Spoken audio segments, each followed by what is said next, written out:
Blog Talk Radio.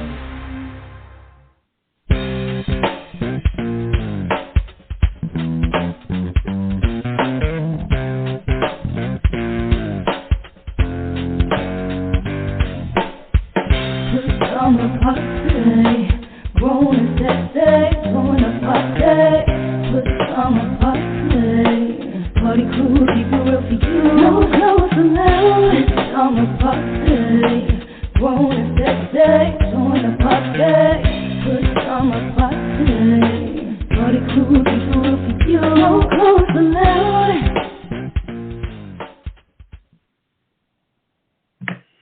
All right, welcome to another edition of the Pajama Party Friday Night Adult Talk Show. I'm one of your hosts, Poppa DD. I'm here with Ketel. Hello. And Redwine. Bonsoir, darling. Comment allez-vous? Ooh, how's everybody doing? Everything's cool on this end. Ooh, another Friday night. Yes, it is. Friday night, feeling right. Thank God for the end of the week. How you doing, for the end of the week, Redwine? Yes, love. It's been a rough one. I can imagine. What's up, Papa? Not much, Just want to thank the public for hanging in there with us. I mean, we finally got back together again, the whole crew here. Everybody had their little thing going on. It's summertime, so people are doing things and taking care of business and handling crap. But at least we're alive, and the Hollywood's on strike. But we're alive. We're not on strike. But yeah, so it's good to be back in the studio and getting it in. I'm just so happy. I can't even tell you how happy I am that it is Friday. Woo, Friday. I tell you. It's hot out here for a pimp. I hear you. Mm-hmm. My. Mm-hmm. All right. Well, what you leading off with tonight, Poppa DD? Well, I'm going to talk later on about the ESPYs and my what's popping, different things. I caught it kind of halfway through. I missed about an hour and a half, but it seemed like I really caught the backside of it, which had a lot of things. But I'm reading today on the, different media stories. You remember the track star, Shakira Richardson? That's the girl with the orange hair? Well, reddish orange. I don't know what color. Hair is all kind of different colors. She's the one that didn't go to the Olympics because she had marijuana in her system. Yes, that's her. Yeah, remember? Mm-hmm. Yeah, but her hair is not always orange. She ran the other day, it was green. So don't hold on to the hair color. I always see the orange, but go ahead. No, it was green the other day. And one day she took the wig off before she started running, and she had braids in her hair. I saw that clip. Yeah. Anyway, she's complaining because she wasn't invited to the ESPYs the other night. Now, I'm thinking that it wasn't an oversight. It's just that the billet was probably full with the people that was booked, the people that was going to win, and things like that. You had all the the Kansas City Chiefs team there, and different people that won stuff, and you had the soccer ladies there, and all the people there. And one thing you have to be today. As a star or as a celebrity, you got to stay relevant,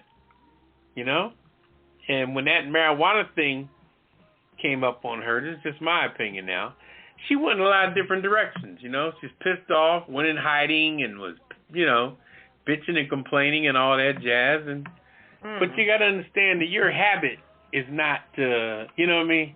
Mm-hmm. That's not anything everybody got to agree with. You know what I mean? Mm-hmm. The fact that you smoking weed, I don't think I would take that on a national track and field scale like that. And then when the backdrop of it happens to you and you get slighted for whatever reasons, you got to think about what you did not less than a year ago. you know, and think that, you know, because the Olympics was in 2022. I mean, 2000, well, it's supposed to be in 20. But I think it was, when did it come in, 21, early 22? It was backed up because of COVID. Right. So it was supposed to be in 2020. But when she got slighted on that situation there, merely because of the drugs, it just kind of backed her up for a minute. So you really got to think, you know, while I'm still in the green of this situation, let me deal with the consequences and get better. Win races and get your ass back on top. But that's my opinion. What do you think? Can I get in now? Yeah, sure. Okay, my opinion is totally different from what you just said. Because, for one, it's not like she's still been in hiding. She's been running. She's been on the track. And not only has she been running, she's been winning. She's been breaking records. She's been out there doing her thing. And she has not had any kind of involvement with any weed since that one time, and I stress one time, incident. I agree with her. Why was she not invited? All these other people out there, she didn't have to be up on the stage and all of that. She didn't even get invited. You telling me that it was just an oversight, that she couldn't even get invited to have a seat up in that whole arena? That ain't cool. And the point she was making, because I checked her out, the point she was making is that track and field gets slighted a lot of times when it comes to these types of events, because the ESPYs tends to focus more on the usual, football, basketball. You don't even see that much acknowledgement of the soccer players. I think they throw baseball. Yeah, but baseball is even like after the football and the basketball. But track and field, where were they? They get slighted all the time, and that was her point. So I'm on her side. I think it was a snub and a slight, and I think the ESPYs should be ashamed of themselves, not just for her, but for the way that they have handled track and field in general. Her point, now, I don't know how true this is. She's probably right, but her point was a lot of what the track and field athletes do, those folk in the football and basketball could never do. Now, that's what she said. I don't know. I've never tested them and put them up against each other. But she's saying the athleticism of the track and field athletes is on a whole different level, and it's time that the ESPYs recognize that. That's all I'm saying. What you think, Ketel? Okay. Yeah, I'm kind of agreeing with you, Redwine. You're right. I think they slight the track and field, and it's not given enough recognition. They so focus on basketball and the other sports. They don't get enough play. But then too, I think they might have been trying to steer away from her because of the drug thing. But she explained herself, and since then, she's been clean. She's been fine. I mean, you know, she's human. You know, people have mishaps. So, but you can't shun somebody because, I hate to say it, sometimes when it comes to awards, you know, they think they're above everybody else. Come on now. Really? Don't even do that. That wasn't right. I agree. I feel they did her disservice because she's done a lot of groundbreaking things. She, you know, had a lot of records and stuff, as far as breaking records. So give her at least that recognition, at least. Come on, man. If it's not just her solely, but just the track and field, period. So, yeah, that's my opinion. I agree. All right. Well, that was an interesting opener. So, unless you have a follow-up, Poppa DD, we'll go into the rundown. No, I just feel like I just think they probably ran out of space, you know, and she just wasn't mentioned. You know, I mean, you know, when you're filling up seats like that and you're making an itinerary, you know, different people that ain't standing up front with some true relevancy can get overstepped. You know, and I don't think it's intentional, in my opinion. I really don't. I just think that facility was big enough that they could accommodate one or two more people. There was a lot of people that weren't there. We're not saying you had to bring an entire team. Yeah, but she can't stand out. If she going, you can't say they slighted me and then say they slighted track and field. Who are you speaking for? Your individual self or your people? Both. You can't speak on both because you don't represent both. Part of both. Well, it's only going to be representing her, but it's only going to be one ass in a chair. Okay. Okay. She wanted to be invited, which means she wanted her booty buns in a comfortable cushioned seat. Now, you talking about now, oh, no, track and field people. Okay, what you want, 17 people to come? There ain't no seat for you. Who you represent? See, now we're getting into speculation. Well, she brought up the track and field. Track and field was not represented. All right, well. There was no numbers given. Okay. So let's not make it sound like she wanted 2 or 3 rows. I think she should try to get one seat for her. That's what she was started out with. She said she was slighted and track and field was not represented. Okay, all right. All right, let's go to the rundown. We're not going to fight tonight, at least not yet. Okay. Well, not yet. Let me just add. I'm just looking up the ESPY Awards and how they are selected, and they're selected globally online. Fan balloting conducted from amongst candidates selected by the ESPY Select Nominating Committee. So award winners have been selected thereafter exclusively through global online fan balloting. So maybe the fans, wasn't steered in that direction. Because I don't hear too much about track and field period on the ESPY Awards, to be honest. Mm-hmm. All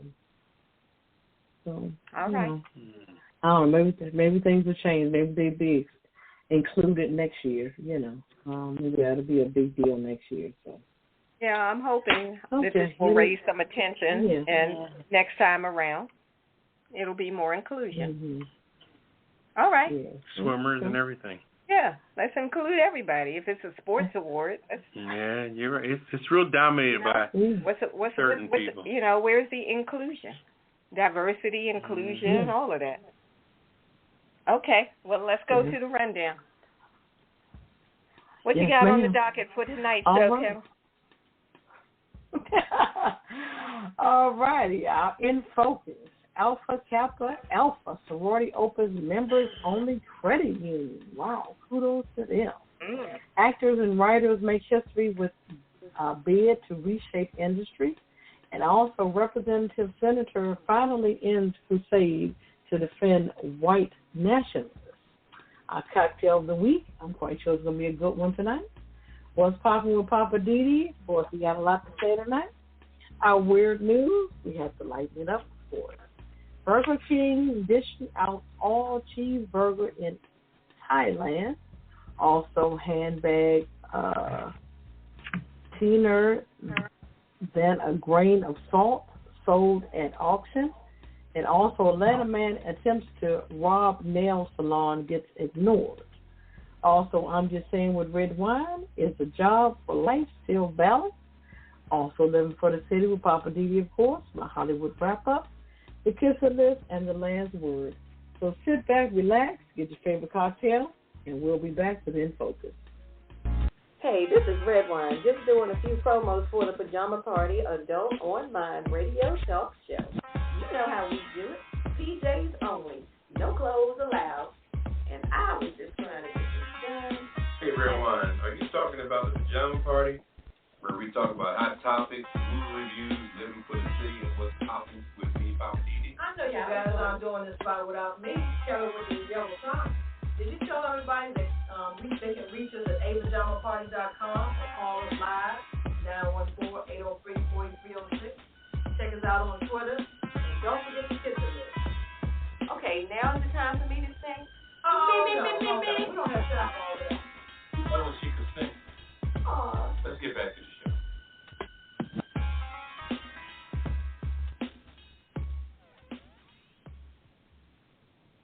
All right, welcome back to Pajama Party. I'm host Poppa DD. I'm here with Ketel. Hello. And Redwine. Bonsoir, darling. And it's time to go in focus. And Ketel, you are up first. What are you focused on tonight? Oh, yeah, put me to work tonight, huh? Okay, that's right. You were on vacation last week, so you got to work tonight. That's what's up. Okay, this is very interesting. Alpha Kappa Alpha Sorority Incorporated opens first of its kind for members only credit union. Check that out.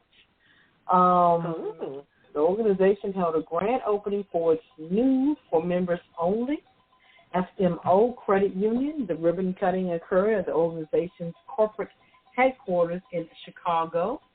The FMO is the first black-owned, let me say that again, FMO is the first black-owned, woman-led sorority-based digital banking financial institution in the history of the United States. Kudos to the women.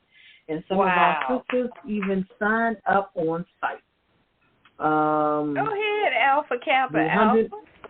They doing that's what I'm talking about. You know, it started right here at Howard University. 115-year-old sorority initiated plans for the credit union a few years ago, focusing on efforts to generate economic and financial stability for women of color. It goes on to say everyone doesn't understand the impact we make financially, so you have to start doing things so folks know we know how to control our money. Hello. That's what Jeanette Anthony Reed said. She's the CEO of AKA Sorority. Throughout its first year of operation, members of the FMO will have access to primary savings, loans, and other banking services. We want to invest in what we own, as one of the members said. It's just awesome to know we have the opportunity to actually do something financial. Wow. The women of the AKA sorority have been hard at work creating new establishments on behalf of the organization. As previously reported by Black Enterprise, the Gamma Omega chapter of Kappa Alpha sorority at the sorority's nonprofit Ivy Alliance Foundation announced a collaboration to transform the former St. Louis home of the sorority's founder, Ethel Lau, into a museum. A land dedication for the 12,000 square foot community center took place in December 2022. Wow. Damn, that's a lot. 12,000 square foot. Wow. Impressive. Yeah, they doing the thing. Okay. That's what I'm talking about. You know, that particular sorority started at Howard University here in Washington, D.C. Okay. HU. You know. It is. I was waiting for it. Yeah, that's good. Very impressive. Shout out to the Alpha Kappa Alpha to even come up with the idea and follow through and do the daggone thing. That's what I'm talking about. And I did a little research, and it was 9 original members that started this particular organization. Or, like I said, on the campus of Howard University. So, wow. Kudos to them. I never knew that. You can't beat that. Alpha Kappa Alpha originated on the campus of Howard U. That's cool. All right. It was founded January, matter of fact, it was on Martin Luther King's birthday, January 15, 1908, on the campus of Howard University. Our founders were among the fewer than 1,000 Negroes, as we were called back then, enrolled in higher education institution in 1908, and the 25 who received Bachelor's of Arts degrees from Howard University between 1908 and 1911. 9 juniors and seniors constituted the founding members. Wow. 1908, and that thing is still going strong. It's still going strong. Yep. Yeah, I give them another round of applause for the Alpha Kappa Alpha Incorporated doing the daggone thing. They're the ones with the red and white, right? With the pinky finger.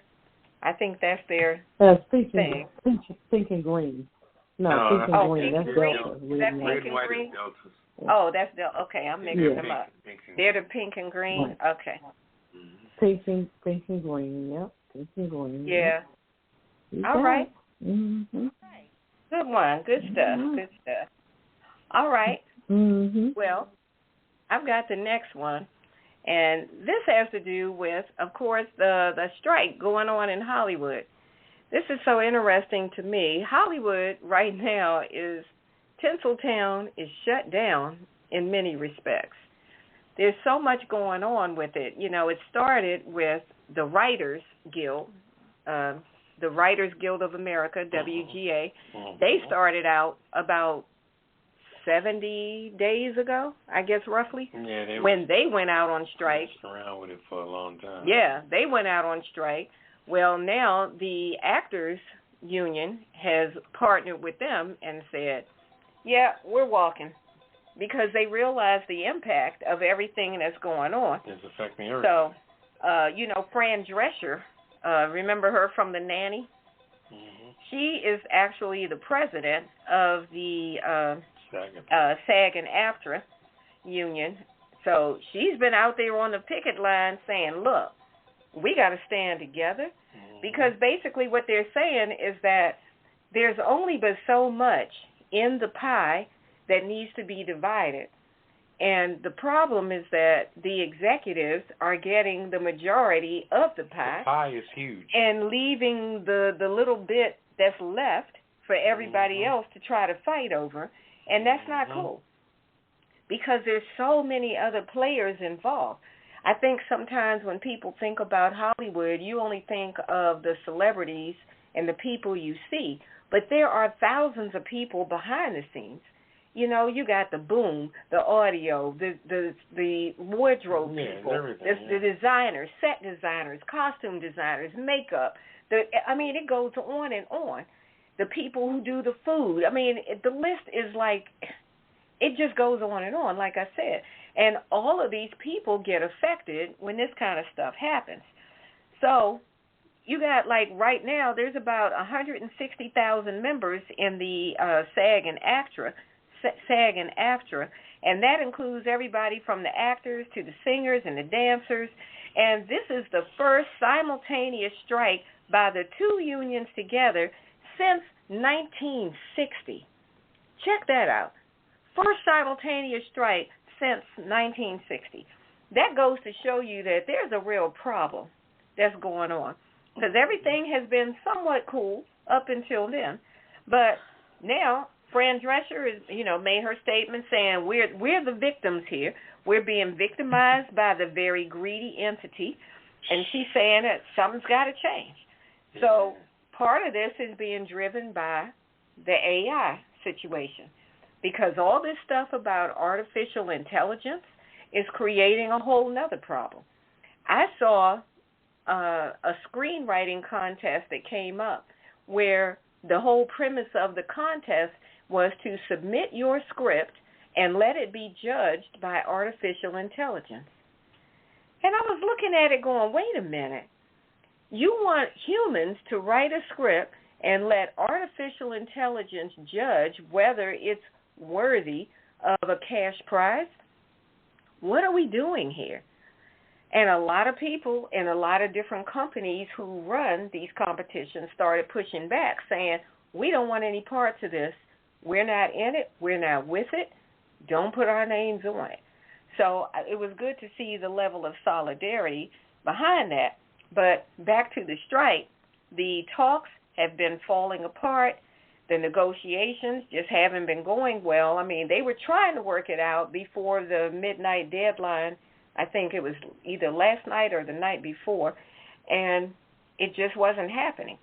The union was not getting what they were asking for. The studio execs were not willing to give up more pieces of the pie. So the decision was, then we strike. So what's interesting to me is that these kind of strikes are going to have a domino effect. I was talking to somebody earlier, and I was saying, I wonder how this is going to play out on network TV, because network TV sells commercials based on the programming. But if you don't have fresh programming, and now the networks are going to be rerunning everything over and over for however long this lasts, or they're going to be pulling all kinds of crazy reality shows out of their butt, basically. Are the advertisers going to advertise for those things? So this is going to be interesting because the advertisers don't want to spend money to put their products on a show that doesn't have high viewership. So if the networks are putting a bunch of crap on, you can't then go to your advertisers and say, yeah, I want you to put your products on our show. And when the numbers are showing, like the Nielsen ratings and all that, your viewership is down because guess what? Everybody's starting to go and catch up on streaming platforms because there's all kind of new stuff that nobody has the bandwidth to keep up with across the streaming platforms. Between Hulu, Netflix, BET Plus, HBO Max, or whatever they're calling it, Max now. Apple TV. Apple TV. There are so many streaming, Discovery, all that stuff. It's out there with new programs that a lot of us haven't had time to catch up to. So now that network TV is going into what I call stale mode, that's going to give opportunity for the streaming platforms to boost their viewership. So what's that going to do to the advertisers? So what I'm saying is that domino effect of, as they say in the movies, follow the money, this is going to be a problem. So I think the network executives, when they start getting pushback from the advertisers that say, hey, y'all need to settle this, because otherwise we're going to start advertising on the cable platforms and the streaming networks and take our dollars elsewhere. We're not going to just keep giving y'all money if your numbers are down. And that makes business sense. So this is going to be interesting to see how it plays out. So I stand in solidarity with everybody on the picket lines. I have friends and family that are out there picketing. So I say to all of you, stand strong, carry your signs, be proud. If I was in L.A., I would be honking my horn, or I would actually be out there on the line with you. But driving by, I'd be honking my horn. But I just think that Hollywood needs to get a grip. You can't just put these things on the streaming platforms and limit the residual money that people should be able to earn and think that people are going to just sit down and take it. This is not the time in the day for that. Do what's right. Yeah, that was a bad idea.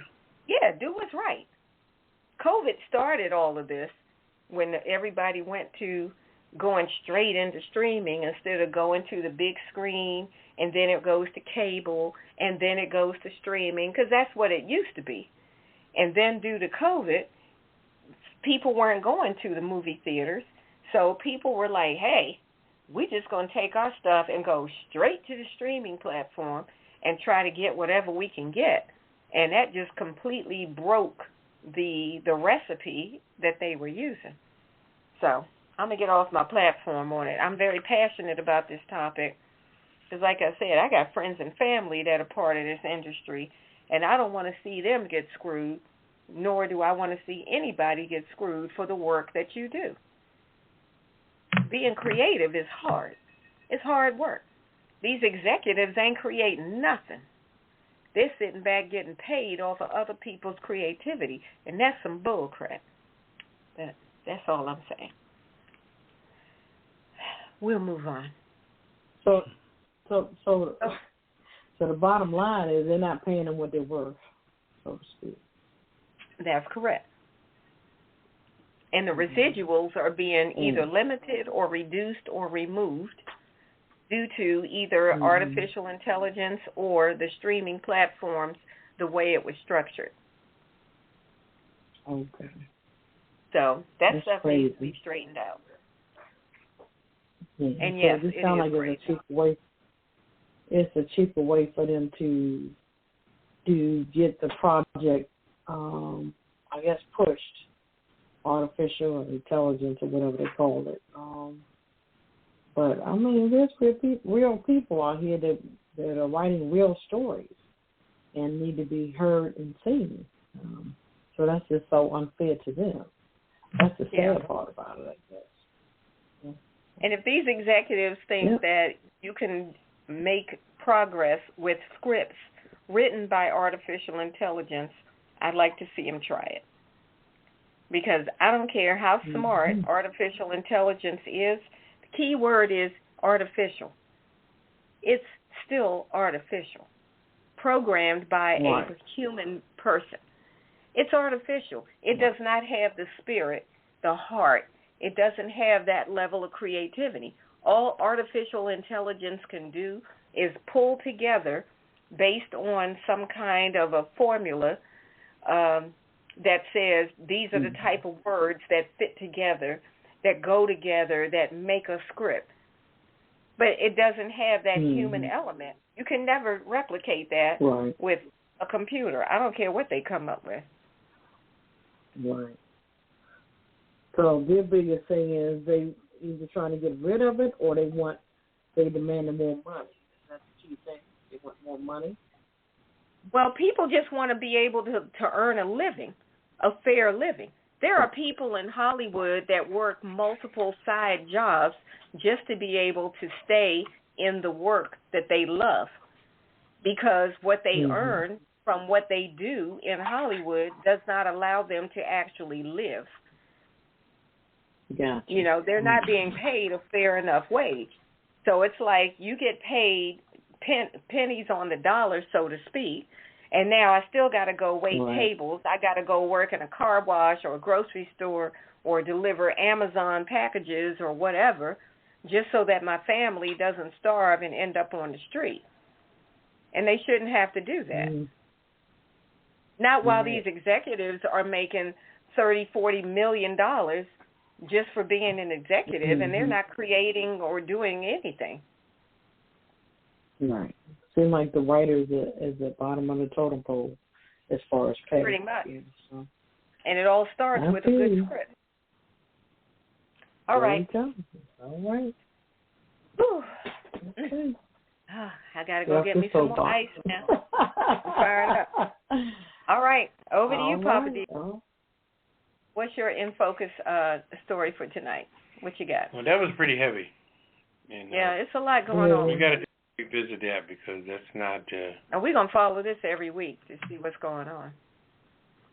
Because that's not over yet at all. Not by any stretch. Whew, so much. Like I said, I stand in solidarity with everybody on the picket line. Yeah, all right, over to you, Poppa DD. What's going on? All right, this is about a guy who's, he's living in his past life. And like I've always said, a lot of these senators and Congress people, they've lived some lily white lives their whole life, and they have had they kept their own little traditions, and it's just it's come back to haunt them now, because this particular senator from Alabama, they call him Tommy Tupperware, but his name is Tuberville. But they call him Tupperware. This man is like holding up all the different promotions of different high-ranking people, mainly from this one black guy that's supposed to become the Joint Chief of Staff, and he just ain't, that white guy from Alabama just ain't seeing that. He just racist as hell, and he's trying to hold everybody back from progressing because he thinks once he becomes the Joint Chief of Staff, other black people get in, and this is how these people were raised. And they're not going to give up on the beliefs of their fathers and grandparents. That's what their fathers and grandparents taught them, and they got to come in as casual as they can in the world today, but be just as racist as they need to be. Because the stuff this guy is doing, this Republican from Alabama, Tuberville, he's just holding up the whole promotions of people in the Pentagon, getting their new jobs, because they're trying to hold it back so Trump can get out. So Biden can get out of office, and then they ain't got to bring it. You want to keep it off balance like the Supreme Court. That's why Governor Abbott, every time he does something, he says it's going to go to the Supreme Court. You can't just let all your little complaints and everything just go. The Supreme Court's supposed to have more camaraderie in that to deal with a bunch of people's arguments. Because he's putting buoys in the water up there. And the one guy who does canoeing for people stopped him because it goes right down the route that he does to do, canoeing tours. And Abbott's got these big old buoys in the water where he can't even make no money. And he's saying, what the hell's going on? Why is everybody so busy trying to stop people from crossing the border when people are coming into the country from all over the damn world? Not just Texas. Why does Texans think everything's being invaded by them? But anyway, getting back to the story about this guy, Tupperware. This guy is so racist. He's from Alabama. And like I said, whenever you go on Route 10, if you're driving from Florida to New Orleans and you get on Route 10, you're going to ride through Florida a whole lot. And then once you get through Florida, you're going to go through Alabama. I suggest that you keep on going through Alabama if you got to take a piss. And don't piss until you get to Mississippi, which is an hour away. In a little town called Gulfport, Mississippi is right there on Route 10 as you come out of Pensacola. So you go through Florida, west on 10. Once you get through Pensacola, you'll hit Mobile, Alabama after you get through Pensacola, hour away. Keep going through Mobile until you get to Gulfport, Mississippi, which is an hour from Mobile. And an hour from Gulfport, Mississippi is New Orleans on Route 10 when you're coming up from Florida. So just so you know, because Alabama ain't shit, I'm telling you. Alabama's been kicking black folks' asses for years, going all the way back to Governor Wallace. Governor George Wallace, who was a damn mess. And now you got this senator now. Now this guy was just a governor raising hell, George Wallace back in the day, battling with Martin Luther King. But this guy here, Tommy Tuberville, he's a senator. And and then one of his little buddies from this guy here from Arizona, he gets on and talks about he wanted to pass his bill. He's putting different amendments in there, stopping different. He said, well, I'm not trying to stop things that's going to affect, black people or colored people. Colored. And people said, colored? Colored? Where the fuck did you get that word? Where did you pull that rabbit out of your hat with that word? Yeah, his name, put him on the kisser list. His name is Eli Crane, C-R-A-N-E. Eli Crane. Pull it up. If you buy a computer, anybody listening, Eli Crane, C-R-A-N-E. He's from Arizona. He's just a congressman.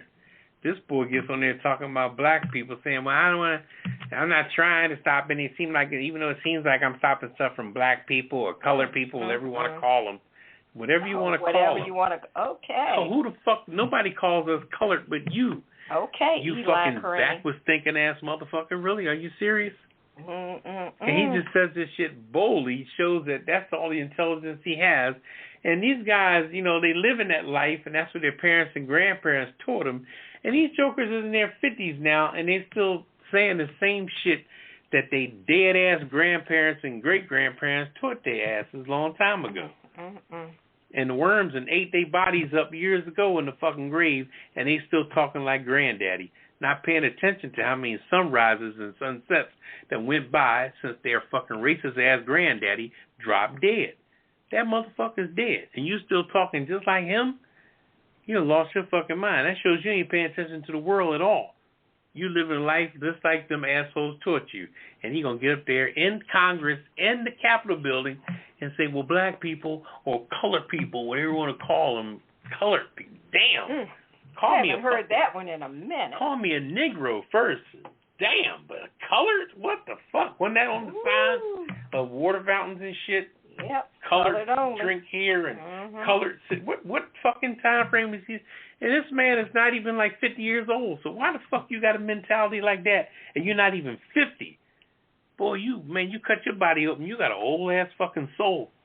Anyway, hopefully they could change this guy, Tommy Tuberville, who's stopping these black people from getting promoted to become Joint Chiefs of Staff, and Biden's pissed off because he nominated these black folks to be in charge of the whole military, and they just don't want black people running shit.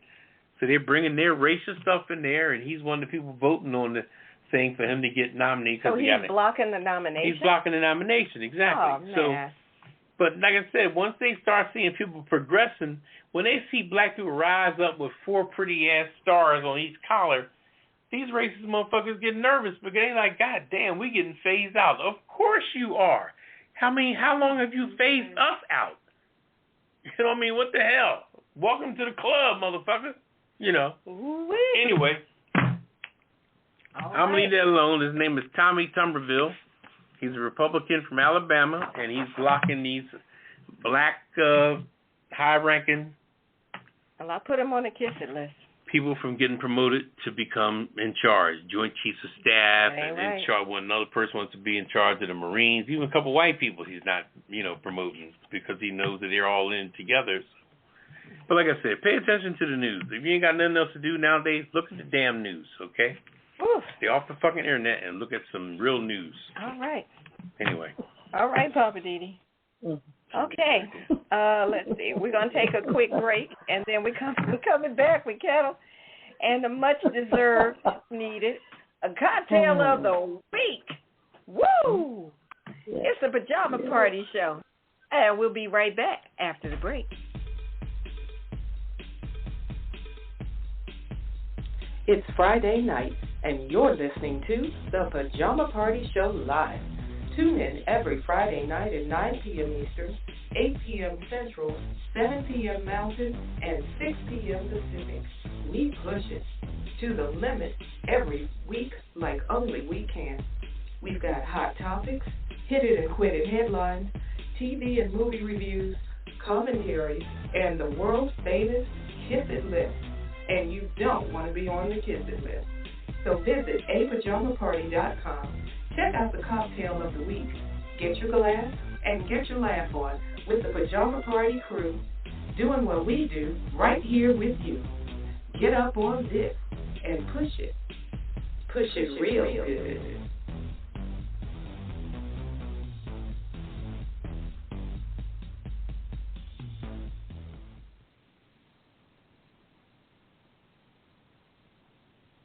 All right, welcome back to John Pike when he was Poppa DD. I'm here with Ketel.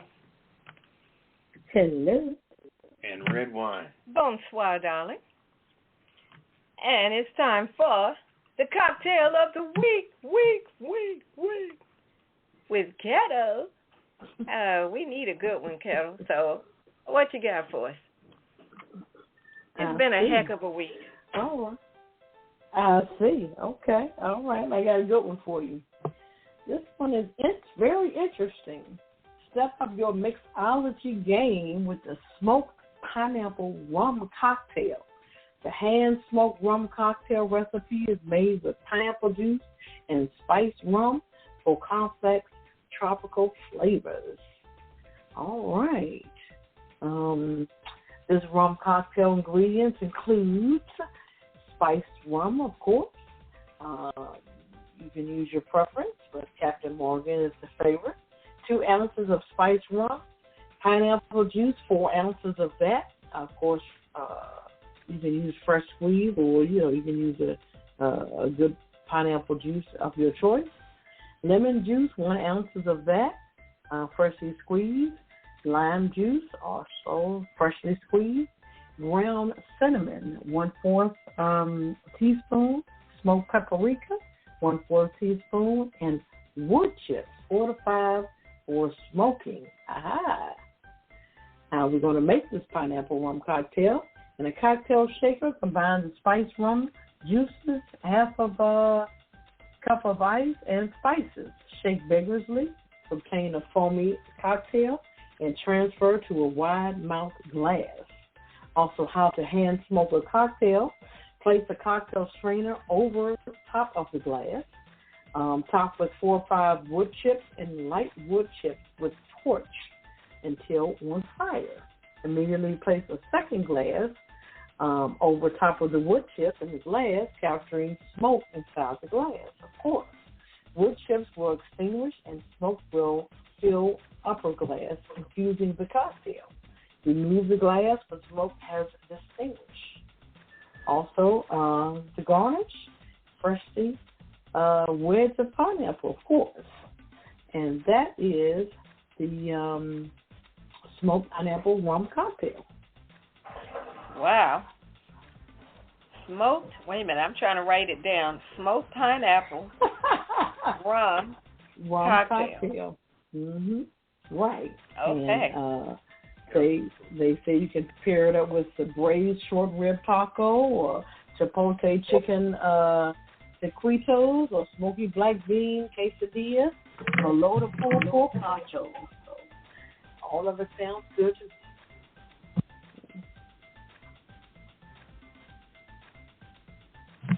All right, Ketel. I got that one written down. That's a good one.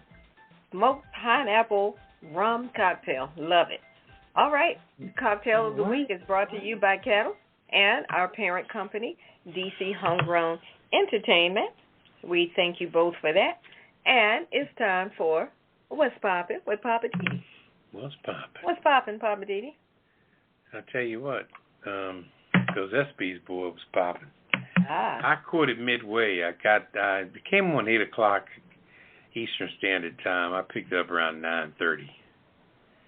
So I lost about an hour and a half, so I missed some of the beginning parts of it and things like that. But the one thing I'm glad I'd seen was LeBron James' wife introducing him. I've never heard something so sincere and so honest and so beautiful.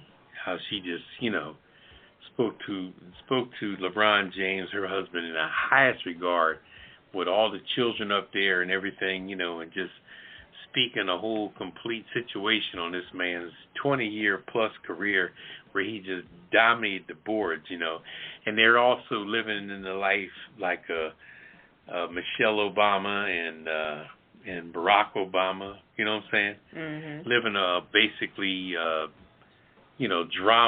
drama-free life. I mean, nobody's perfect, you know what I mean? But at least their life has, now that it's been leveled off to what it is, at least they're living a life where scandal's not the issue.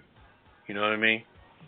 You got so many people up there like a Donald Trump that got more damn ex-wives than damn children and all kinds of, paying off prostitutes and all kinds of shit.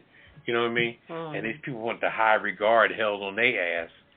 And he gets up there with his 2 sons and his daughter and his wife, and they're talking about his achievements and things like that, rightly so, as far as his basketball achievements and the things he's done for civil rights and things of this nature. And he spoke on the grandiose way. And then he came up on stage, wearing all his dapper clothes and his funky sunglasses and the whole nine, and just put it in and said his piece and made his piece and kept his stuff mature. It was such a grand. Nobody could speak on it at the end of the day, black, white, or indifferent. Even people like Patrick Mahomes, anybody out there, Seth, what's the boy's name for the Golden State Warriors? Curry and all. Nobody could speak. You know what I mean? Nobody. Shaq, nobody could speak on anything on what he said to doubt it or talk about it, because him and his wife and children was up there representing. And then another thing they did, they brought up the other brother, Carmelo Anthony, and all his achievements. He just retired, so he wouldn't be lost in the mix and not be relative to the world. He came out there with Chris Paul and Dwayne Wade, and LeBron James again. And they talked about Carmelo Anthony. And he came up, and said his piece. I mean, Carmelo Anthony won 2 gold medals in the Olympics, Oh. So the boy is just on fire with things. And he's just, but everybody, all they can talk about is this situation with his wife and whatever happened with that particular situation. But Carmelo Anthony was a basketball player, and he was a hell of a basketball player and done his thing. And they honored him by talking about him, and I just want to speak on those 2 particular honors between LeBron James and his family and his wife, speaking on him, and then the other brothers coming up again and talking about Carmelo Anthony. He came up and said his thing, just to make everybody relevant on who and what they are. And that generation came up later in the game, after the Michael Jordan era, and them jokers are now ready to retire. So it just go to show you that, people like Chris Paul, Dwayne Wade, LeBron James, and Carmelo Anthony are 4 brothers now that's hitting the sports retirement age. Chris Paul and LeBron is still hanging in there, but Dwayne Wade is retired. And Carmelo Anthony just retired. So just go to show you another generation has passed in. you know? Mm-hmm. So life just goes on. It just goes on. And if you ain't paying attention, you're going to miss it. So now we're up to a whole nother thing. So stay tuned. You know, I love the beautiful black men out there representing yesterday at the ESPYs. It was beautiful. That's all I got to say. That's cool.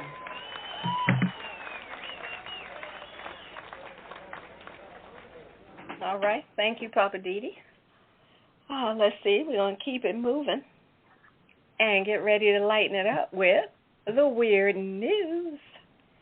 And I think I've got the first one tonight, if I'm not mistaken.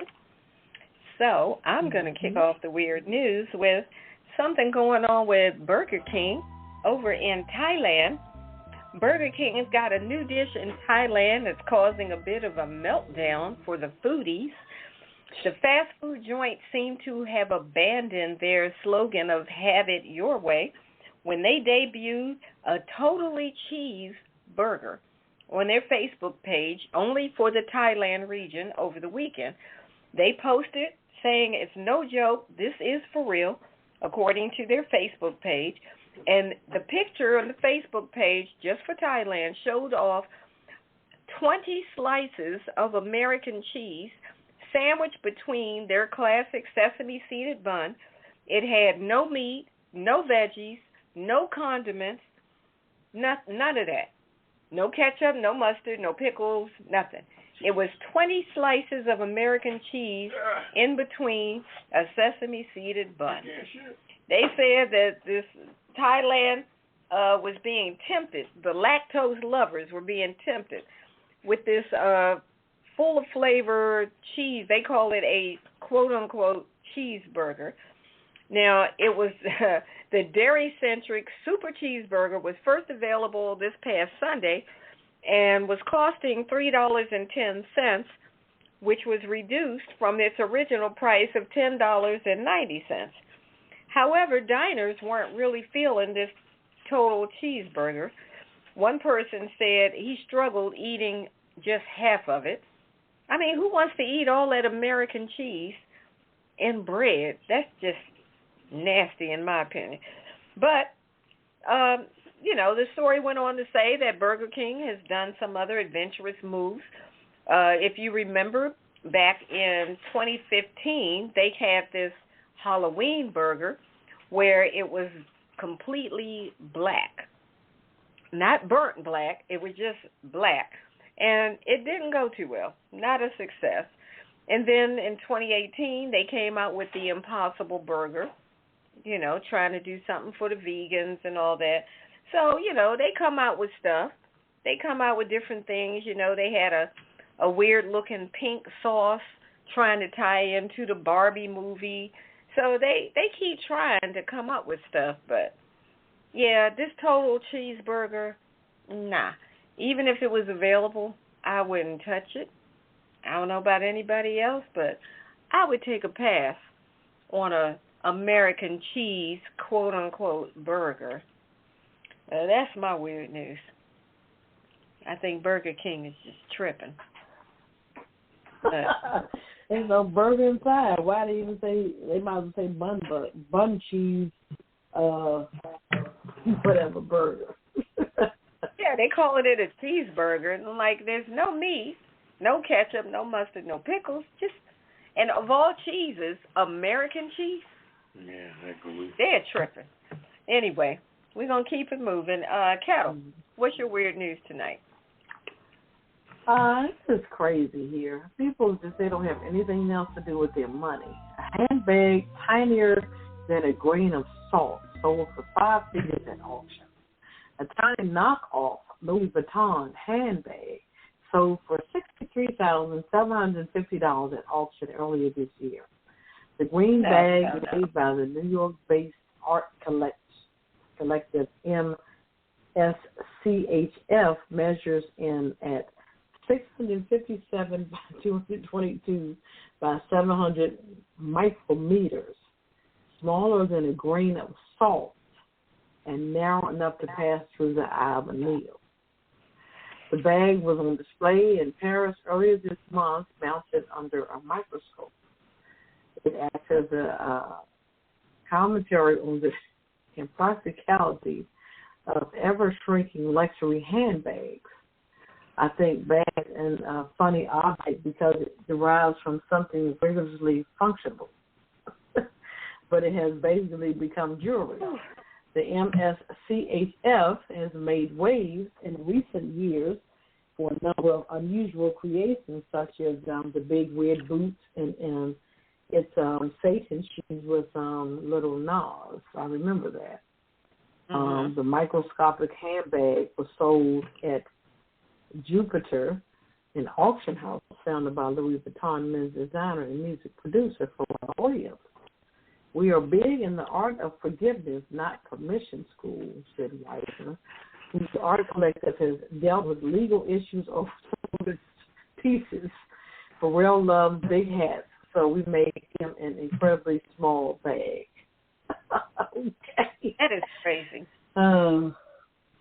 Well, pay $63,000 for that? They crazy. You said that this is an actual handbag that is the size of a grain of salt. Did I hear that correctly? Okay. Yeah, you have to use a microscope to see it. And it's a and knockoff. They paid a tiny They knockoff. paid a knockoff? Almost $64,000 for this particular thing. That's crazy. I don't know what to say about these folks. I don't understand people. They are fascinated with these things, right. And they have nothing else to do with their money. It's crazy. It is. They just want to be the person with the bag, or I bought the largest, this, that, whatever. I don't know. Crazy. Okay. It would never be me, but okay. All right, Poppa DD, over to you. You got the last weird news story. What's up? This is weird. Atlanta man attempts to rob a nail salon and gets ignored. Oh, they ignored him. Yeah. Okay. This happened in Atlanta. It's called this man attempts to rob the nail salon and he gets ignored by everyone. The man attempts to rob an Atlanta salon last week didn't go as planned. Had the patrons basically ignored him. They identified a suspect with his hand in a bag as if he was holding a weapon. Stormed into what's called the Nail First salon last Monday, demanding money according to Atlanta Vox affiliates. Although the man shouted, "Everybody get down, give me all your money," surveillance videos showed that he was ignored by both the customers and the employees. Oh, that's wild. So the salon owner even decided it was okay to answer the phone during the attempted robbery, while the customers casually stood up to go outside, although the suspect snatched one lady's phone as she was walking outside. But eventually he was humiliated and appeared to be too much for him, so he ran out and got in his car and left. And I'm just trying to figure out, did he not look like a threat or something? Or he must not have. Nobody paid him no mind. He didn't get any money. He just ended up leaving out. I mean, you're acting like you... it was just crazy, you know. I mean, nowadays people are so immune to different things, you know. They know when they being stuck up for real. Well, you said he had his hand in a bag. In the bag. I mean, what was that about? So he was trying to make them think he had a weapon. Yeah. But I guess because he never pulled out a weapon, they didn't pay him any mind. That is crazy. And you said the lady answered the phone? Yeah, while he was in there, the phone was ringing. The owner answered the phone. But nowadays, you keep acting like you're going to go on somewhere and play like a tough guy. You ain't going to get your ass shot because people are packing today. They really are. That is got crazy. People out here don't go out unless they packing. So he finally just left, got in his car and drove off. Yeah. All righty. Well, that wraps up the weird news. I guess what we'll do is we'll take a quick break, and then we'll be back on the other side of the break on the Pajama Party Show. Thanks for hanging out with us, and we'll be right back. It's another Friday night at the Pajama Party Show, and we're here with our PJs on because you know we don't allow clothes in here. If you enjoyed the Pajama Party Show, why not invite a friend or tell a neighbor to tune in right now? Go ahead and text them. I'll wait. tell them to call us right now at 914-803-4306. And if they want to join in on the conversation, tell them to press 1 so that we'll know they have something to say. We'd love to meet your neighbors, friends, and relatives, so send them a text, email them, or call them up and tell them to join us for the Pajama Party live on Blog Talk Radio. The more the merrier, or is it Misery Loves Company, or whichever. Tell them to call us up on 914-803-4306 if they just want to listen, or press 1 if you want to join the conversation. Now let's get back to the crew and more of the Pajama Party show while I try to find out who hid the belt from my robe. I tell you the truth. Y'all know you're so wrong for that.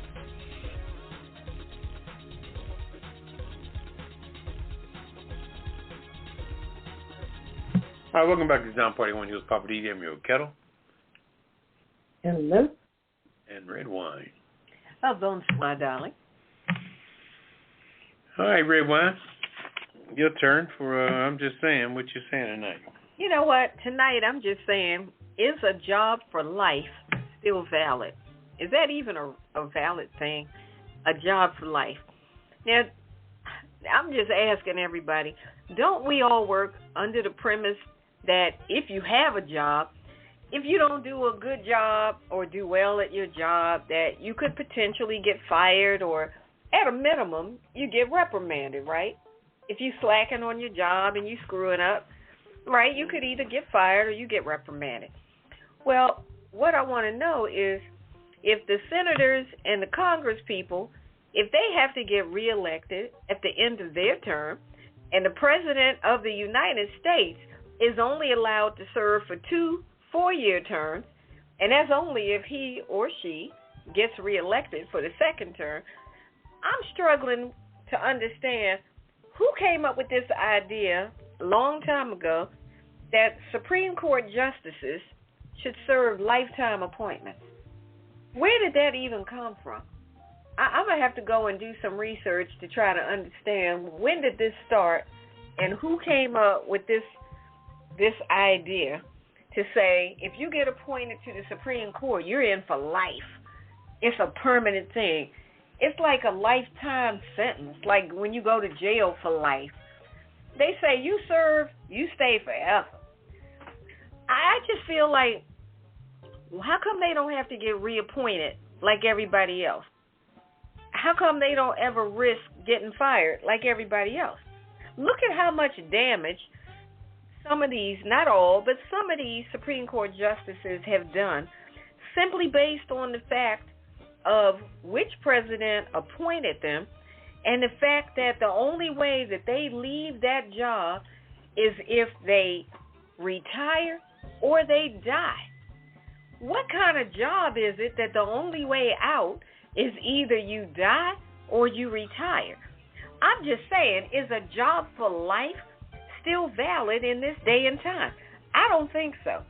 I think that these Supreme Court justices should have to answer for the decisions that they make to somebody who has a right to terminate them based on their job performance. How come they don't get a job performance evaluation?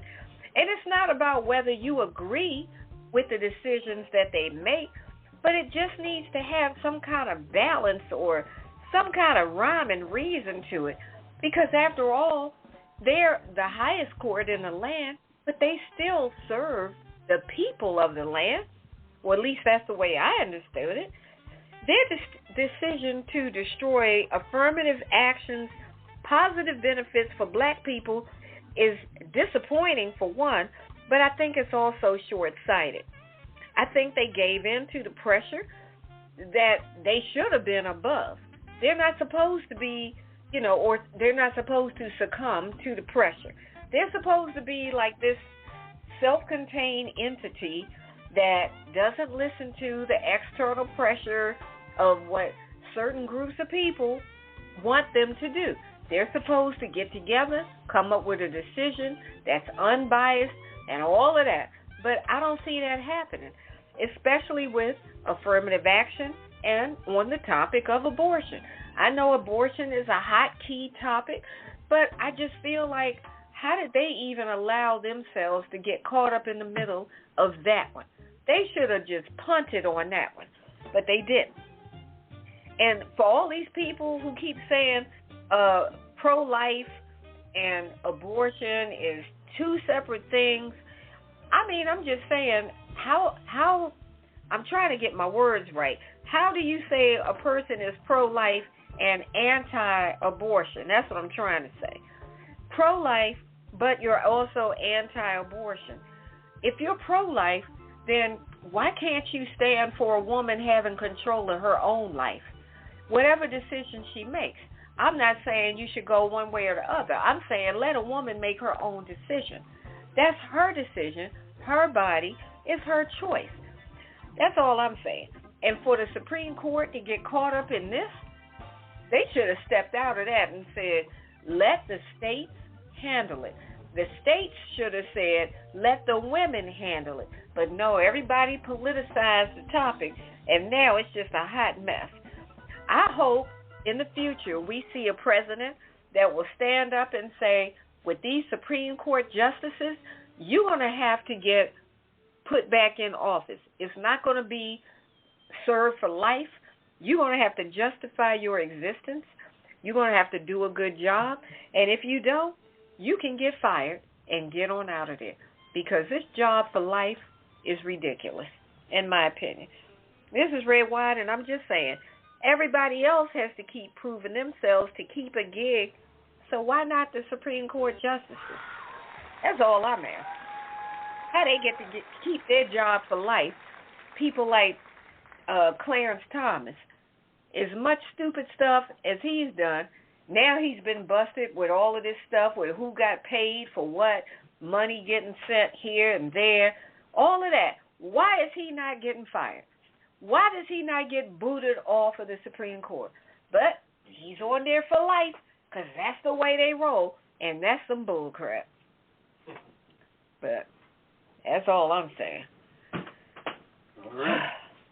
Stuff is out of control. I mean, what y'all think? Don't you think that they should not be on the bench for life? No, that's ridiculous. Yeah. This is crazy. Nobody else has a job for life other than Marion Barry. No more than 15 years. Yeah. That's too long. I'd say no more than 15, Marion Barry, 15, 20 Marion years. Barry was, I say Marion Barry was DC's mayor for life, but that was just, we called him that. But he had to get reelected, just like everybody else. Mm-hmm. So, yeah. All right. I'm going to get off my box. I get fired up, and that stuff is irritating. But, okay. What we doing? We're going to take a break, and then we're coming back with Living for the City with Poppa DD, or you want to jump right in? All right. We're going to take a break, and we're coming back with Living for the City with Poppa DD.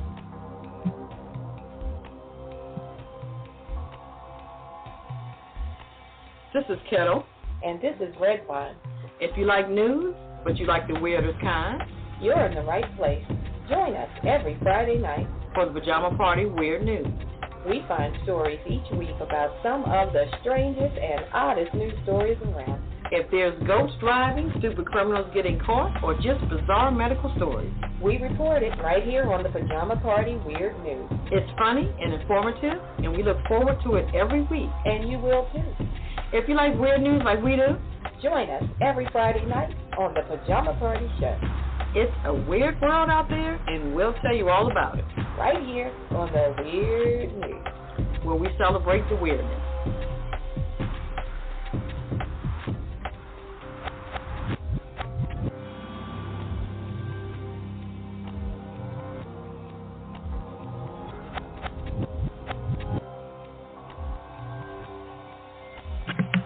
Hi, welcome back to Pajama Party. One here with Poppa DD. I'm here with Ketel.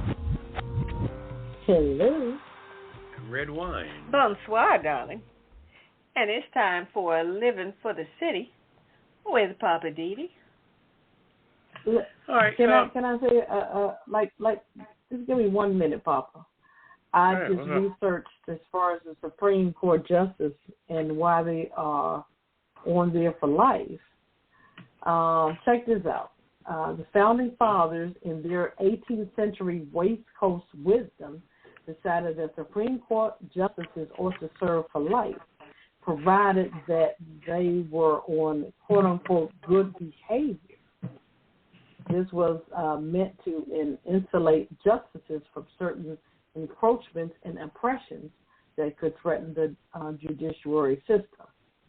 So good behavior, so like you said, Redwine, your boy is not on good behavior, so his ass needs to be ousted. So I just wanted to put that tidbit in there. That's all, something I found on the file. Well, that's interesting. So then my question would be, what is considered bad behavior, and what do you do about it? I agree. They need to do something about it, yeah. Hold them to the highest standard. That's how I see it. I mean, and I don't think Thomas has been on quote-unquote good behavior at all, truly. No, not at all. That's my opinion. No. So I guess until, we as the people start making more noise about trying to get him either impeached or removed, and not too much is going to be done. So, yeah, I just wanted to put that out there. Thank you. Yeah, I wonder if it would take an act of Congress to get rid of one of them. But, all right, we'll see. Thank you, Ketel. All right, Poppa DD. You're welcome. Living for the city. What's happening in the city? Well, I definitely wanted to revisit that Hollywood thing again. Not as a situation where our Hollywood wrap-up, not nowhere near that. But just on the fact that I think that this strike is going to expose a lot of people. Because I don't think that every actor in Hollywood is really loyal like that to things, you know what I mean? Mm-hmm. I don't think they are. And they're about to get exposed to see what side you're really on. Because some of the main people now have a movie coming out. Matt Damon got that movie coming out called the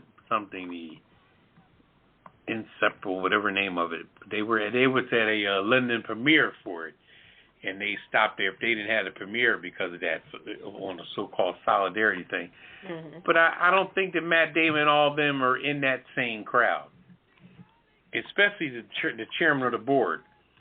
I know he's not in that same crowd. He may pay his little dues and everything, but he's in a whole nother situation. The boy married to an Italian woman, George Clooney.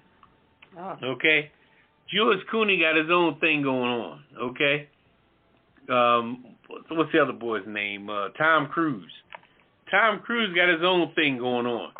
These boys is making network-ass money, and they're right in bed with the networks, the people that they trying to get money from, So George Clooney, and they don't, Tom Cruise he's a player, when it comes to being an actor. He's a bona fide actor, but you're not going to tell me that George Clooney is hurting for anything.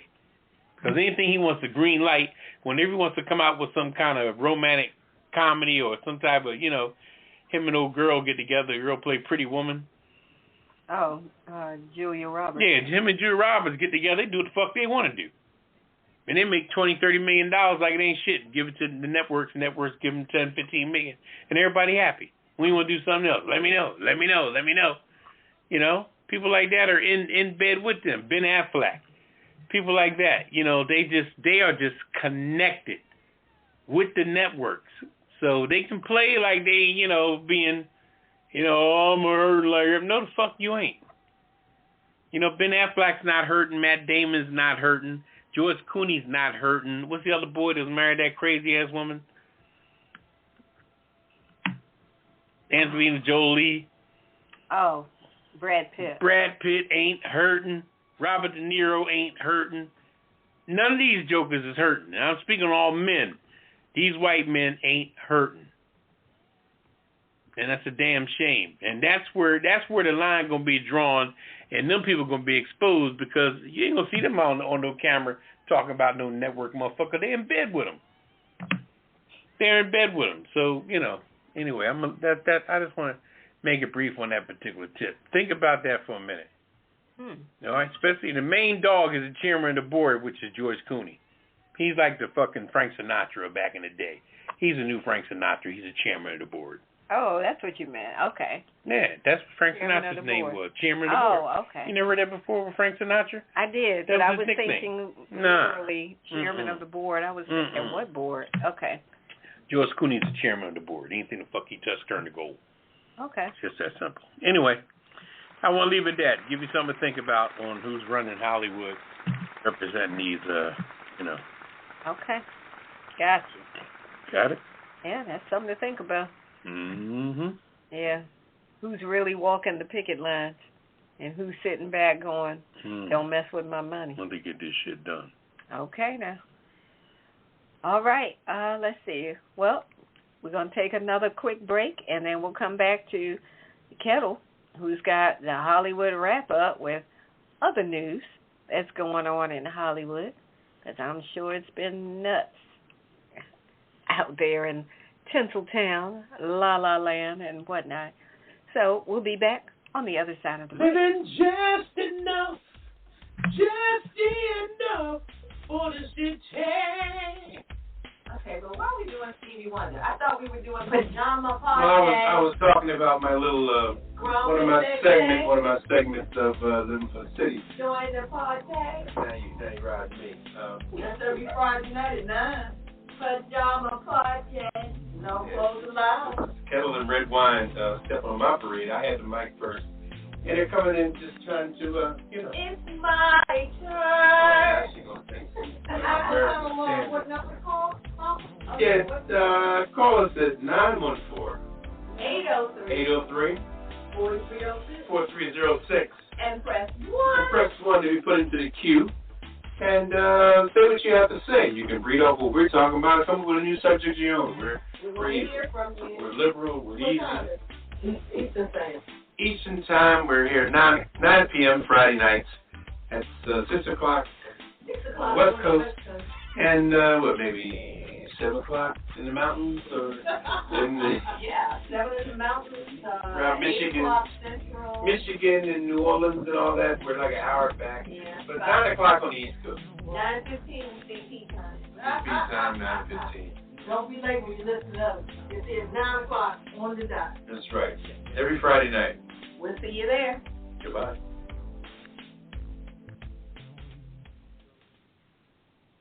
All right, welcome back to Pajama Party. One of those Poppa DD. I'm here with Ketel. Hello. And Redwine. Bonsoir, darling. Okay. So, ready to take it out to Hollywood or anything going on out there? Come on with it. Yeah. Understatement of the year, huh? Yeah, exactly. All right. Yes, it is. Yes. Hollywood. Hollywood. All right, let us know what's going on in Hollywood. Well. I was a reporter. I'm not going to tell you. I'm going to get ready to tell you guys where I've been. I'm going to start off with Kevin Hart. Kevin Hart's Heartbeat Weekend was a celebration of love, life, and laughter in Las Vegas. Guess where I was? Held at the Resort World in Las Vegas. Heartbeat Weekend featured several events, including Hart's final performances on his reality check tour. It's one of the world's most accomplished comedians, actors. Kevin Hart continues to expand his brand with Heartbeat Weekend. This was from taking place from July 6th to the 9th. July 6th was his actual birthday, and he was at Resorts World Las Vegas. Their famous Ketel was. The action-packed weekend was filled with a slew of events, including the inaugural Heartbeat Poker Invitational, pool parties, the rock bells, late-night comedy sets, more. He had people like J. Cole, Jack Harlow, Ludacris, Party Next Door, RLM, Grimm, also T.I. showed up. Mike Epps, he was there as well. So he had a whole slew of folks there for his birthday celebration. I mean, he more or less shut down Resorts World in Las Vegas, and I got a little glimpse of that as well. So kudos to Kevin Hart. He had a ball that night. Also, Jamie Foxx to produce the documentary about one of our GOATs, Luther Vandross. The news comes months after another biopic based on the Grammy winner's only biopic book, Luther, The Life and Longing of Luther Vandross, was announced. Academy Award-winning actor Jamie Foxx is gearing up to tell the story of the life and remarkable career of the late musical iconic Luther Vandross. Wow. Foxx will be producing the biopic film alongside British star Colin Firth. The documentary will mark the first time Vandross' story is told. The artist, who died in 2005, saw 11 consecutive platinum albums and 8 Grammy wins during his career. Wow. Wow. All that right. was 2005? Yep. My God. Vandross, it's a long time. Vandross initially began his journey as an entertainer, singing backup for artists including Chaka Khan, Diana Ross, Roberta Flack, and many more. His debut album was met with acclaim, going platinum following his release in 1981. The singer suffered from diabetes and hypertension, and he did die July the 1st, 2001. Suffered from a heart attack. He was only 54. Yep. Also, T.I. sets to make televised stand-up comedy debut in Comic View Reboot. The veteran comedian Kevin Hart and BET have teamed up for the show's revival. So in early 2020, the rapper T.I. stunned his fans with a surprising announcement. He was venturing into the comedy world. Wow. Filming for the series took place over the weekend at Resorts World in Las Vegas. As part of the Night School Stars and 44th birthday celebration, and wrapped up on July the 9th. Mike Epps hosted Rubber Band Man, DC Young Fly, Russia Webb, Tommy Davidson, and a slew others were there as well. Okay.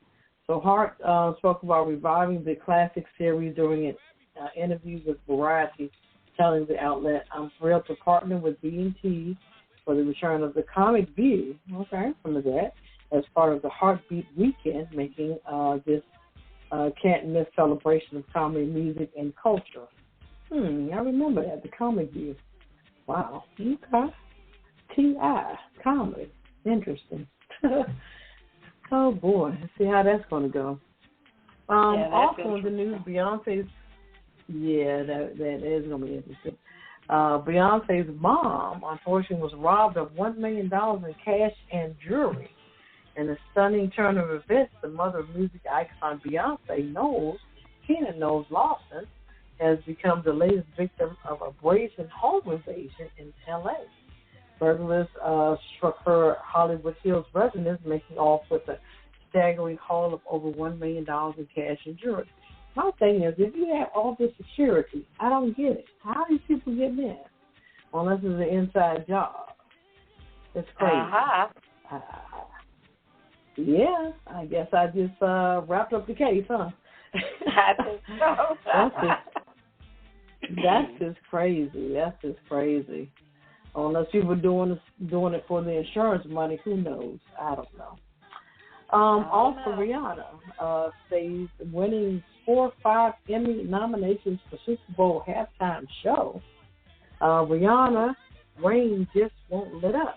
The bad girl just scored 5 Emmy nominations for her historical Super Bowl performance, which is now the most watched halftime show ever. Really? Besides my girl Mary J. Blige? I don't think so.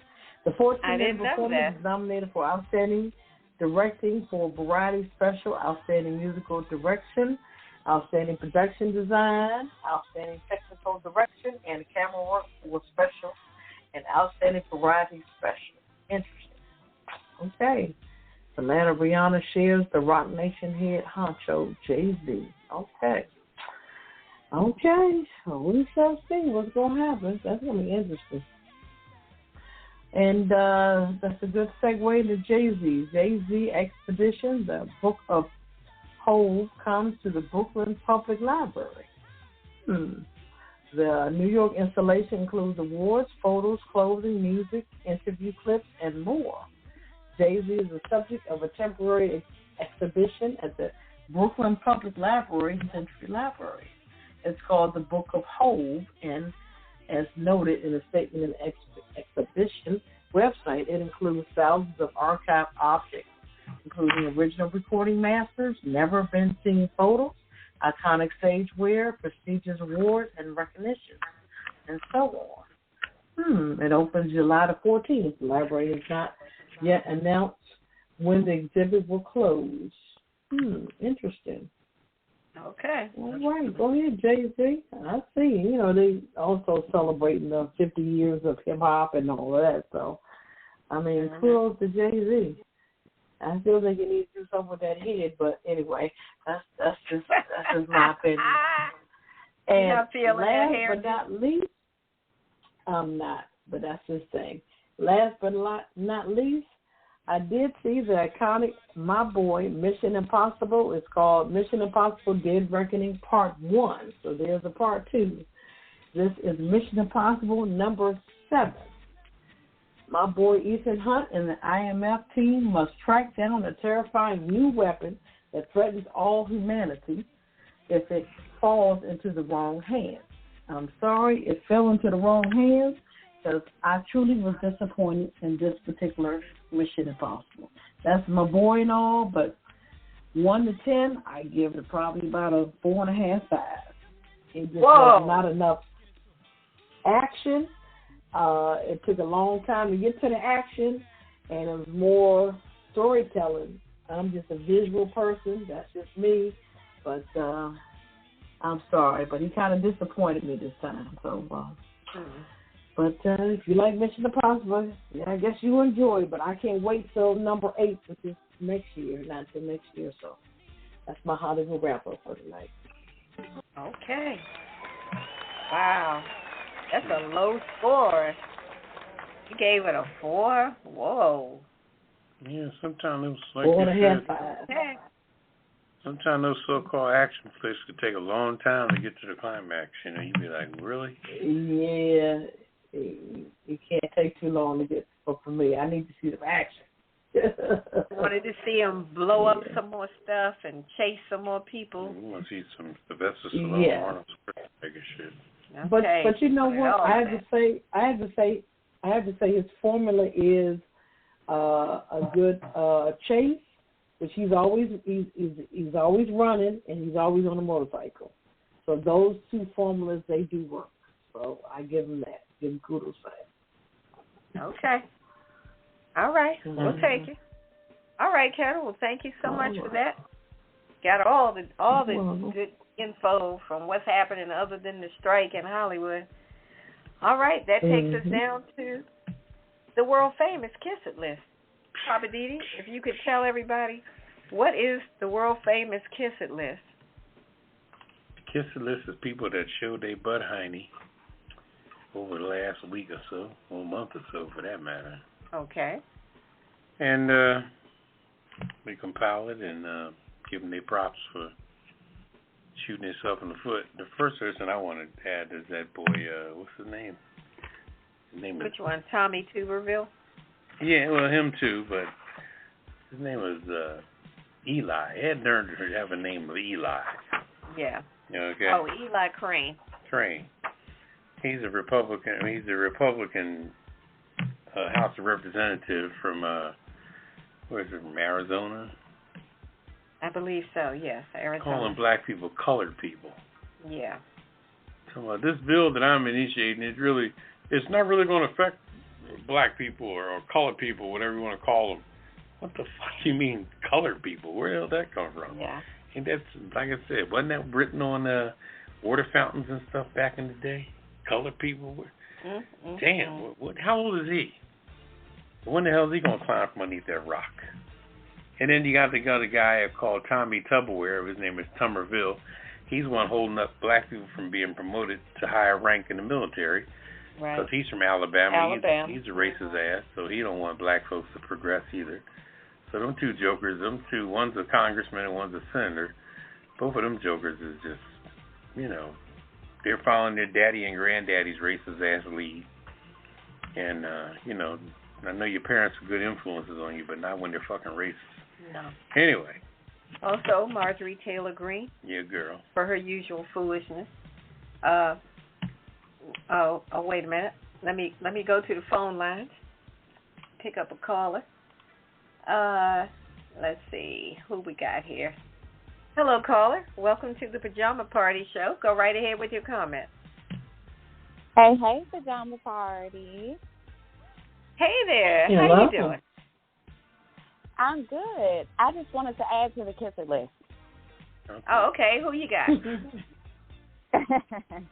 I got, as much as I love my school, I got Universal College of Beauty. Uh-oh. So are they acting like colored people? Long story short, I live in the Valley and my school is in Crenshaw, so that's about an hour drive every morning. So you going to call me when I'm halfway there. I have to wake up at 6 o'clock in the morning, which is what I do every day. And you're going to call me when I'm halfway there wasting gas to tell me that school is closed today without just sending a memo last night. Ooh. That's ghetto. Not cute at all. Woo! Yeah, and that this is not the first time it's happened. So we're going to put them on the kisser list today. Okay. Still folks ain't paying attention. Got the school on the kissing list. Yeah, put the school, because I love my school. I try to support black-owned businesses, but you can't handle business like that. You're right. Mm-hmm. I'm all for the black-owned business, but you got to handle your business. Yeah, that's somebody's niche. Exactly, handle your business. Don't waste my time. I'm sitting here getting 2 kids to school. Like, I can't do all that, so it's too much. So you should have told me last night or even last afternoon that, So I just wanted to add them to the kisser list. All right. Okay. All right. Thank you. Got them to the kisser list. Thank you. Thank you so much. Thank you, Pajama Party, and I appreciate the kisser list. All right. We appreciate the call. That's what it's for. All right, y'all. And I love the show. I'm still listening. Cool. All right. Appreciate it. Thank you so much. Thank you. Okay. Mm-hmm. All right. Who else we got this week? We got, said Marjorie Burger Taylor King Greene. in Thailand. Oh, doing yes. that cheeseburger. Burger King with 20 slices of American cheese, calling that a cheeseburger. Mm-hmm. Y'all trying to kill somebody. All that American cheese clogging up arteries. Well, before you die, you're not going to be able to shit. That's the first thing you're going to be. Well, I mean, I said you're going to kill somebody one way or the other. You're right, because you can die from not shitting too. But yeah, block up those arteries. I think that the bowels is going to lock up before the heart's going to lock up. Well, one way or another, they're going to kill somebody with that. Mm-hmm. Also, the handbag tinier than a grain of rice. What kind of bull crap is that? And you said, Ketel, they paid like $64,000. Somebody paid $64,000 for that. Yeah. What are you going to do with that? You can't put anything in it. It's the size of a grain of rice or salt. I'm sorry, grain of salt. How did it get called a handbag? Just to say that you have it, I guess. I don't know. It's crazy. You have to look at it through a magnifying glass to see that it is shaped like a handbag. But, I mean, I just feel like you said, Ketel, that's a waste of people's money. And they're foolish for spending money. Sounds like the Emperor's New Clothes to me. Yeah, I mean, you could see it. If you blow up the picture enough, it was like on somebody's fingertip. Yeah, but what can you put in it? Nothing. A piece of rice? You can't put pretty much 1 grain of rice. Carry that around on your fingertip and hope nobody bumps into you to drop it. That's crazy. It was somebody else. I can't recall now. Of course, all the Karens this week. I'm not even going to try to list them all one by one, but they know who they are. They're big. All the Karens that call the police or threaten to call the police on somebody black that was just minding their own business, living their life, not bothering anybody. I'm recording you. Yeah, and like, I don't give you my permission to record me. Oh, but you just walked over here and started meddling. Now you want me to have permission to record you? Get the heck out of here. And I'm putting technology on the Kiss It list because I have had a rough day with technology today. Technology did not want to cooperate today. So technology is on the Kiss It list. Also, AI technology. Yeah. Artificial intelligence is on the Kiss It list. I'm putting network executives on the Kiss It list. Y'all need to stop being so greedy, trying to keep all the money. You didn't do all the work. Why do you feel like you need to get all the money?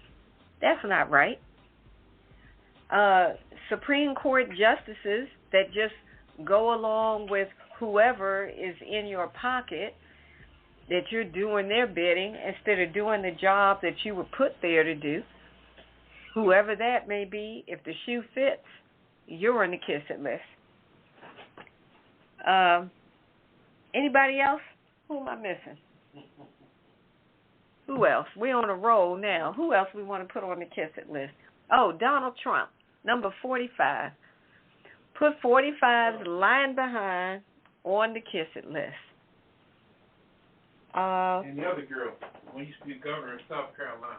Oh, the ex-governor of South Carolina. Who is that? The female. Huckabee? No, that's not Huckabee. No. South Carolina. I can't think of her name, but the ex-governor of South Carolina. Yeah, her. She was the in charge of the.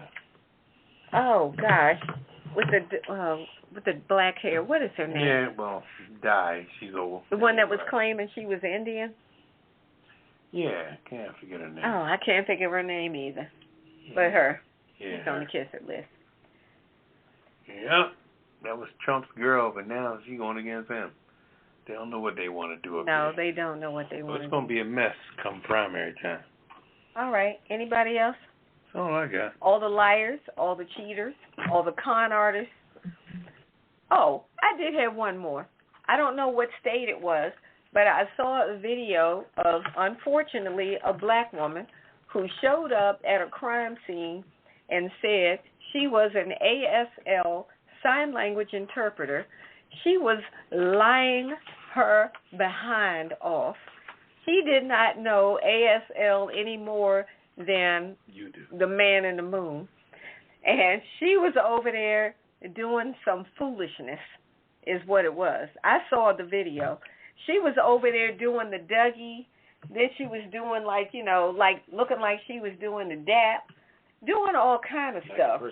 Rolling her hands and roll to the left, roll to the right, call herself doing interpretation of the police, explaining a crime scene where somebody lost their life.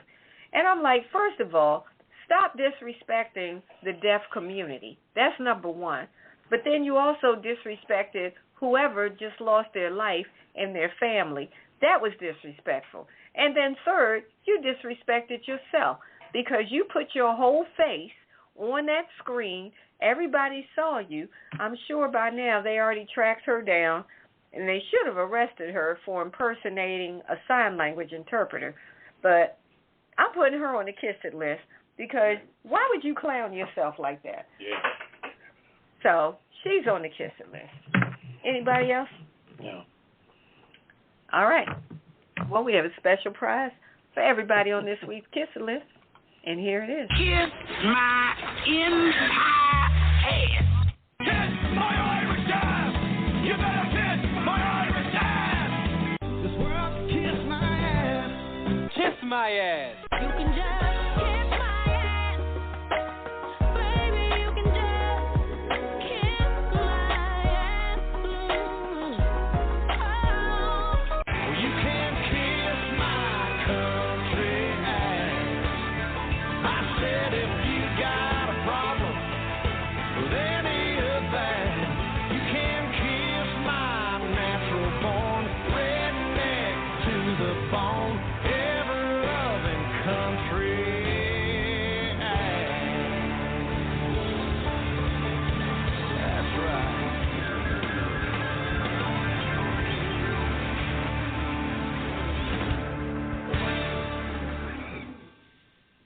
All right, welcome back to the Pajama Party. One of those Poppa DD. I'm here with Ketel.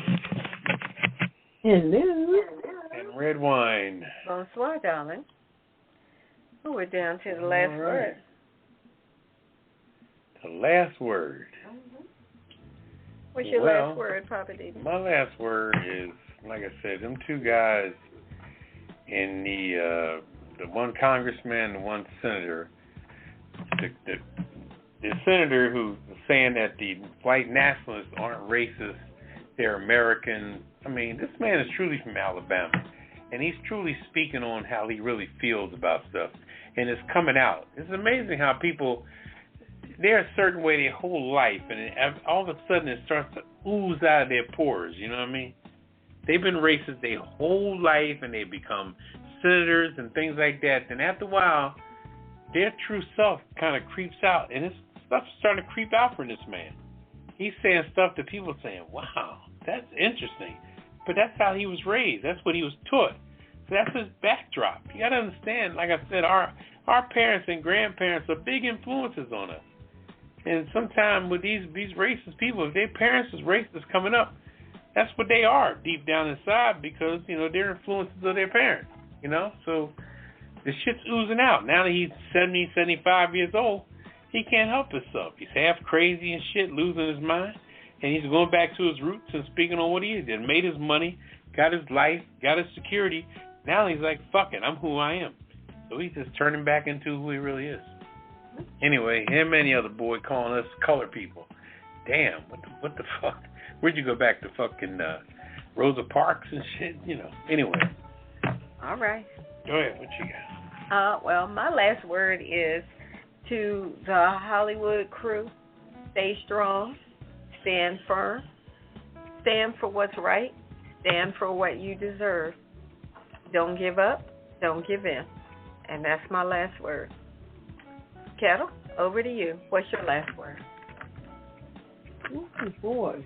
I don't know. I might be speechless tonight. Kudos to Alpha Kappa Alpha sorority for creating a platform for black women to be financially free. Find some means to being financially free. I mean, that was a hellified idea, whoever thought of it. Like I say, kudos to them. Sure was. And I feel honored that the sorority was founded here in Washington, D.C., on a Howard campus, HU, you know. You know. Feeling pretty good about that, yeah. So, just kudos to Alpha Kappa Alpha and that sorority. So, yep. All right. That's my last word. Okay. Well, that'll do it for us for another episode of A Pajama Party Show. Thanks for hanging out with us tonight. Thanks to our callers. Thanks to our listeners from coast to coast. You know how we do this every Friday night. 9 o'clock Eastern, 6 o'clock Pacific, and you figure it out if you're in between. We'll do it again next Friday night at 9 o'clock Eastern, so be sure to tune in. And we're going to say goodnight. Where's Poppa DD? We're going to say goodnight to everybody. And, again, thanks for hanging out with us. Check us out online at apajamaparty.com. And you can find us wherever you get your podcast to hear previous episodes of A Pajama Party Show. So that's it for us. Say goodnight, Poppa DD. Good night, everybody. Say goodnight, Ketel. Good night. And this is Redwine saying goodnight. Adios, arrivederci, ciao, peace, deuces. We're out. Initiating shutdown sequence. Is it all over, Rock? I guess so. I bid you farewell, arrivederci, sayonara, and all that sort of jazz. Well, when you gotta go, you gotta go. Well, good night. Yabiko. Sana. I regret to announce this is the end. I'm going now. Good night, and good luck. Was it as good for you as it was for me? Now give me a kiss and say good night. Good night. Good night. Thank you. Goodbye now. Goodbye. Goodbye. Thank you. Goodbye. Thank you for attending our show, and good night. Pajama Party, growing that day, growing a party, Pajama Party.